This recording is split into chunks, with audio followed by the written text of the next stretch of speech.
O vento cortante assobiava entre as árvores retorcidas ao redor do antigo sanatório Blackwood. O prédio, abandonado há mais de 30 anos, ainda guardava as sombras de um passado macabro. Ninguém ousava se aproximar daquele lugar. Mas naquela noite, algo despertou no escuro. Algo que esperava há muito tempo por uma nova vítima. Jonas, um ex-segurança do local, recebeu um chamado estranho. Uma voz rouca e trêmula, ao telefone, dizia que algo se movia dentro do prédio. Relatos de vultos, sussurros e um riso abafado fizeram com que ele decidisse investigar. Seu coração batia acelerado, mas ele se recusava a acreditar que aquilo não passava de imaginação. Mas não era. Ao atravessar o portão de ferro enferrujado, uma lufada de ar gélido o atingiu, como se algo invisível passasse correndo ao seu lado. A sensação de ser observado arrepiou sua pele. O chão estava coberto por folhas secas e detritos do tempo. Cada passo que ele dava, o eco do estalo parecia aumentar, como se alguém estivesse repetindo seus movimentos logo atrás. Ele alcançou a entrada principal e, para sua surpresa, a porta, que deveria estar trancada com correntes, estava entreaberta. Alguém tinha estado ali antes dele? Ou pior, além dele. O frio percorreu sua espinha e sua respiração ficou irregular. Ele não deveria ter vindo. Com as mãos trêmulas, ele acionou a lanterna. A luz fraca varreu o corredor úmido e empoeirado. Foi quando ele viu uma figura ao fundo, alta, imóvel, vestindo um macacão escuro e um rosto pálido como um cadáver. Mas não era apenas a pele. Era a maquiagem. O branco fantasmagórico cobria sua face, destacando um sorriso desenhado que se alargava em um esgar grotesco. Jonas sentiu um gelo na espinha. Ele apertou a lanterna contra a mão suada e deu um passo para trás. A figura segurava algo pesado, uma marreta. Seu peito subia e descia rapidamente. Os instintos gritavam para ele correr, mas suas pernas pareciam coladas ao chão. As luzes do corredor piscaram violentamente. Por um segundo tudo ficou escuro. Quando a claridade vacilante voltou, a figura não estava mais ali. Jonas vasculhou os cantos da sala com o facho trêmulo da lanterna, o coração martelando. Onde ele tinha ido? Foi então que algo roçou seu ombro. Gélido, lento, como se dedos invisíveis brincassem com sua pele. Ele girou abruptamente, mas não havia nada. Apenas o silêncio profundo e opressor que fazia seu próprio respirar soar como um trovão. De repente, a porta atrás dele se fechou com um estrondo ensurdecedor. Ele correu, puxou a fechadura, socou a madeira podre, mas a porta não cedeu. Foi então que ele ouviu. Baixo, arrastado, ecoando pelos corredores. Aquele riso, um riso fraco e perturbador, vindo de todas as direções. Jonas sabia que estava preso. Mas o pior de tudo, ele não estava sozinho.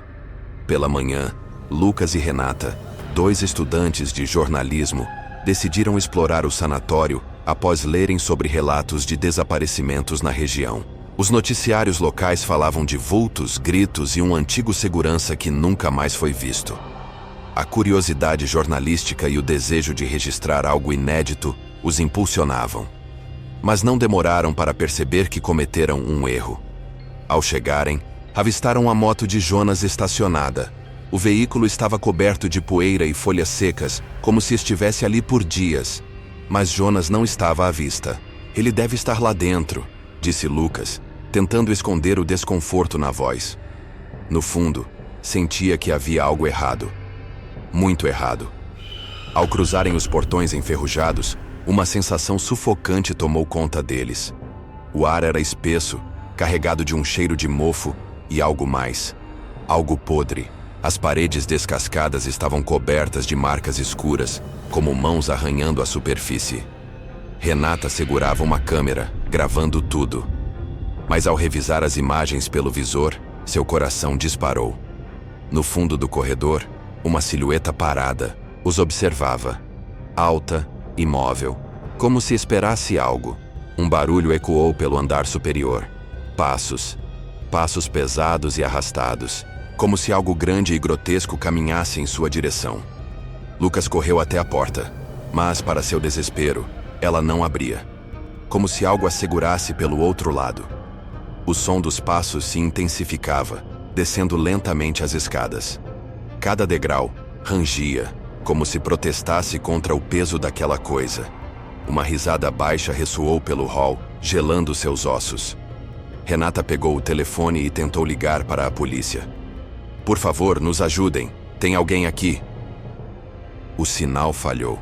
O último som que ouviram antes da ligação cair foi uma respiração profunda e rouca, como se algo estivesse bem atrás dela. De repente, um estrondo fez o prédio inteiro tremer. A parede ao lado rachou, como se algo tivesse batido nela com força descomunal. Poeira caiu do teto e Renata se virou, horrorizada. Uma sombra se projetava contra a parede oposta, alta, grotesca, segurando uma marreta. Lucas sentiu o ar fugir de seus pulmões. Ele tentou puxar Renata pelo braço, mas ela parecia petrificada. O homem deu um passo à frente, a marreta ergueu-se no ar. Os olhos dele... Não havia olhos, apenas buracos negros como o vazio. E então, o grito dela ecoou pela escuridão. Lucas acordou atordoado. Sua cabeça latejava, e um gosto metálico enchia sua boca. O mundo girava ao seu redor enquanto ele tentava se lembrar do que havia acontecido. Ele piscou algumas vezes, tentando ajustar sua visão à escuridão sufocante. O chão frio sob suas mãos estava úmido. Quando forçou os olhos para enxergar melhor, um arrepio percorreu sua espinha. Havia marcas de arranhões profundas no piso e rastros de sangue seco indo na direção da porta aberta. O coração de Lucas disparou. Renata. Onde estava Renata? Com um esforço trêmulo, ele estendeu a mão para o bolso e puxou o celular. Pressionou o botão de ligar. Nada. O sinal estava morto. Ele tentou respirar fundo, mas o ar estava carregado, de poeira e mofo. O silêncio da casa abandonada parecia engolir qualquer som, exceto um barulho distante que arrepiou cada fio de seu corpo. O som metálico de algo sendo arrastado pelo chão. Lucas prendeu a respiração. O som ecoava pelos corredores como se a própria casa estivesse sussurrando avisos sombrios. Seu coração martelava no peito. Ele se forçou a se mover, tateando as sombras em busca de um esconderijo. A poucos metros, um antigo armário de madeira estava meio aberto. Ele deslizou para dentro, fechando-se no espaço apertado e fedorento. O barulho se intensificava. Algo pesado se arrastava pela casa. Lucas espiou por uma fresta e sentiu um arrepio paralisar seu corpo. A luz fraca da lua, filtrada pelas janelas quebradas, iluminou uma silhueta imponente. Era ele, o palhaço. A criatura tinha uma presença macabra. O rosto pálido estava manchado de algo escuro. Os olhos, vazios e sem emoção, varriam o ambiente com uma frieza calculada. Ele segurava uma marreta gigantesca, arrastando-a pelo chão de madeira podre, deixando um rastro profundo. O som do metal raspando na madeira fazia os nervos de Lucas ficarem em frangalhos. Era um som agonizante, como se o próprio inferno estivesse se aproximando. Lucas segurou a respiração, pressionando o corpo contra o fundo do armário, tentando se tornar invisível. O palhaço parou por um momento. O silêncio foi ainda mais aterrorizante do que o som da marreta. Então, devagar, como se estivesse sentindo sua presença, o palhaço virou a cabeça na direção do armário. Lucas sentiu o suor escorrer por sua testa. Seus músculos estavam rígidos, prontos para correr. Mas ele sabia que se movesse um único músculo poderia ser o fim. O palhaço respirou fundo, um som rouco e profundo que reverberou pelo quarto. Ele deu um passo à frente. Seus sapatos velhos e sujos rangeram contra o piso. Lucas sentiu um nó na garganta. O monstro estava ouvindo. O silêncio foi quebrado por um estalo. Um barulho baixo, quase imperceptível, mas o suficiente para alertar o caçador. Lucas olhou para baixo e viu que, sem querer, havia encostado o pé em um pedaço solto de madeira. Seus olhos se arregalaram. Ele prendeu o ar, torcendo para que o palhaço não tivesse escutado.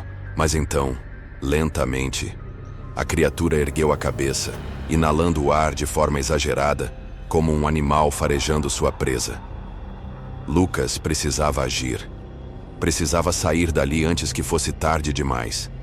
Ele sabia que, se esperasse mais um segundo, aquele armário seria a sua tumba. Mas para onde correr? A única saída era pela porta ao lado do palhaço. O desespero começou a tomar conta de seu corpo, mas ele não podia ceder. Tinha que pensar rápido. O palhaço deu outro passo. A sombra dele agora cobria quase todo o armário. Lucas fechou os olhos por um momento, contando os segundos, ouvindo seu próprio coração martelar nos ouvidos. Quando abriu os olhos novamente, percebeu que não tinha escolha. Ou fugia agora, ou nunca mais veria a luz do dia.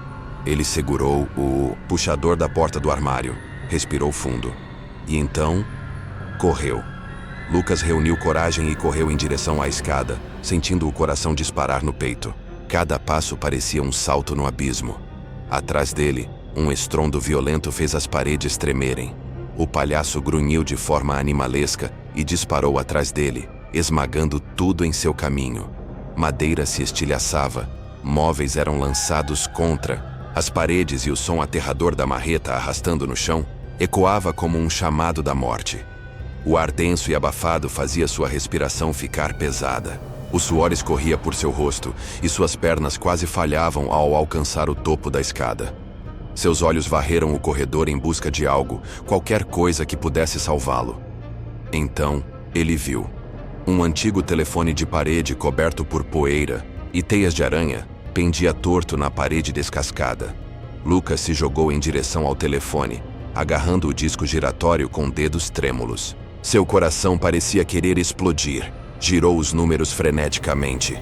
O chiado na linha fez sua esperança vacilar por um segundo.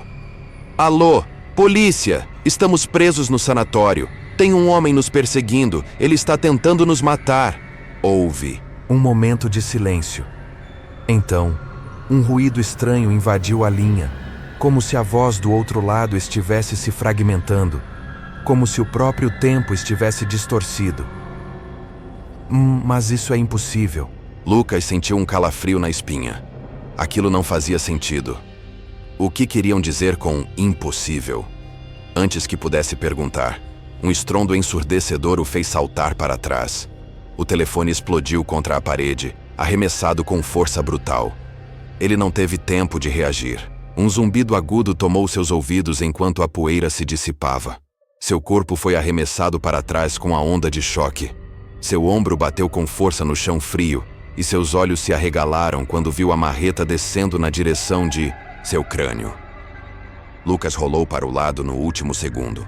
O impacto destruiu o chão onde ele estava, levantando uma nuvem de lascas de madeira e poeira. Ele engatinhou para trás, ofegante, seus olhos fixos na figura monstruosa à sua frente. O palhaço sorriu, mas não era um sorriso comum. Era algo torcido, insano, cheio de prazer sádico. O brilho sombrio em seus olhos parecia saborear o terror de Lucas. Lentamente, ele ergueu a marreta de novo, preparando o golpe final. Lucas tentou rastejar para longe, mas o medo havia tomado conta de seus músculos. Ele sabia que não conseguiria escapar dessa vez. Seu corpo tremia incontrolavelmente enquanto a sombra do palhaço o engolia. Então, um som cortou a escuridão. Um tiro ecoou pelo sanatório. O estrondo foi tão alto que reverberou pelas paredes como um trovão. O palhaço parou abruptamente. Seu sorriso desapareceu. Lentamente, ele virou o rosto na direção do corredor escuro. Lucas ficou imóvel, seus pulmões ardendo por ar. O que havia acontecido? Quem havia atirado? E mais importante, aquilo havia realmente parado o monstro? 2 policiais estavam posicionados na entrada, pistolas firmemente empunhadas, os olhos escaneando cada canto da escuridão. A poeira densa que pairava no ar brilhava como uma névoa fantasmagórica sob a fraca luz das lanternas, dando ao cenário uma sensação de opressão imensa. Lucas, ainda prostrado no chão, arfava com dificuldade, seu peito subindo e descendo como se o ar estivesse lhe escapando, cada respiração mais pesada que a anterior. Ele mal conseguia se manter consciente, o sabor metálico do sangue na boca e o gosto do medo se misturando. O palhaço, imóvel no centro do corredor, observava os policiais com um olhar que queimava a alma. Seus olhos brilharam com uma intensidade anormal, e em seguida, ele soltou um riso engasgado, profundo e grotesco, que parecia atravessar o ar com a força de um trovão. O som reverberou pelas paredes sujas e rachadas do sanatório, fazendo o chão tremer e os corações dos presentes pararem por um momento. Era o riso de algo que já havia morrido, mas que ainda se recusava a descansar. Antes que qualquer um pudesse reagir, o palhaço fez um movimento brutal e sinistro. Ele girou de forma sobrenatural nos calcanhares, sua figura se distorcendo na penumbra antes de desaparecer através de uma porta enferrujada no fundo do corredor. O som da madeira, rangendo, foi abafado pela escuridão que o engoliu. O silêncio que se seguiu foi opressor, uma quietude que parecia estar esperando para devorar a alma de quem ousasse quebrá-la. Os policiais correram até Lucas, suas mãos trêmulas tentando ajudá-lo a se erguer. Ele estava quase inconsciente, seus joelhos vacilantes e o corpo tão tenso quanto um arco prestes a se romper. Onde está Renata? Sua voz falhou, fraca e quebrada, como se cada palavra tivesse que lutar para sair. Ele olhou para os policiais com uma súplica desesperada nos olhos, mas a resposta foi apenas um silêncio pesado. Nenhuma palavra, nenhum consolo. A equipe de busca foi rapidamente mobilizada. Homens armados vasculhavam o prédio, suas lanternas, iluminando as sombras como faróis perdidos em um mar de escuridão. Cada sala, cada corredor, cada canto estava sendo revistado minuciosamente, mas nada foi encontrado. Nem Renata, nem Jonas, nenhuma alma viva, exceto pelo vazio opressor que tomava conta do lugar. O cheiro de ferrugem e podridão era insuportável, como se o próprio edifício estivesse exalando os restos de seus horrores passados. No centro do corredor, uma marreta ensanguentada repousava no chão, como um vestígio macabro do que havia ocorrido ali. A cena estava congelada no tempo, como se o sangue ainda estivesse gritando por vingança. Lucas, sem forças, se arrastou até um espelho quebrado, pendurado na parede como uma relíquia de um passado esquecido. Ele se inclinou, ansioso para ver seu reflexo, mas o que encontrou fez seu estômago revirar de pavor. Não era só a sua imagem que se refletia nos cacos de vidro. Algo mais estava ali, algo que não deveria existir, algo que observava e estava esperando. Um dos policiais, pálido e visivelmente abalado, esfregou a nuca e murmurou com uma voz trêmula: "Esse lugar foi fechado por um motivo." Seu olhar se fixou no corredor escuro além deles, como se pudesse sentir que algo invisível estava à espreita, esperando para se revelar. Lucas, com o coração acelerado e a mente já à beira do colapso, olhou novamente para o espelho. Por um momento, seus olhos se arregalaram. No reflexo distorcido, ele jurou ver o sorriso do palhaço, distorcido e malévolo, como se ainda estivesse ali, observando-o de longe. A quilômetros dali, em um beco esquecido pela cidade, uma sombra se movia lentamente. O som dos passos ressoava na rua deserta, suas sombras se alongando nas paredes de concreto sob a luz fraca dos postes, que piscavam com uma tristeza quase humana. A risada baixa e arrastada do palhaço cortou a noite, suave e macabra, preenchendo o silêncio com uma promessa de algo que ainda estava por vir. Uma risada que Lucas jamais conseguiria esquecer.